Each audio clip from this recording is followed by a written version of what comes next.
Director colleges Balochistan Kalimullah Zahid ने 10 अक्टूबर को government girls degree college Turbat का दौरा किया। उन्होंने कॉलेज की तदरीसी और इंतजामी सरगर्मियों का मुआयना किया। डायरेक्टर कॉलेजेस ने BS मिड टर्म इम्तिहानी हॉल का भी जायजा लिया और 2 तालिबात को उनकी नुमाया कामयाबियों पर इनामात से नवाजा। डायरेक्टर ने बेहतरीन कारकर्दगी नज़्म ज़ब्त पर इत्मीनान का इजहार करके प्रिंसिपल गुलजान खालिद और वाइस प्रिंसिपल हुमा अकबर समेत स्टाफ की कोशिशों और दिलचस्पी की तारीफ की और कहा कि मकरान डिवीज़न का वाहिद कॉलेज है। यहाँ स्टूडेंट्स की तादाद ज़्यादा होने के बावजूद नज़्म ज़ब्त और सफाई सुथराई मिसाली है।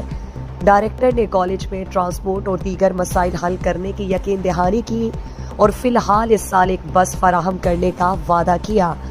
इस मौके पर divisional monitoring officer Makran professor Tariq Baloch और assistant director monitoring officer Sharif Shambezai उनके हमरा थे।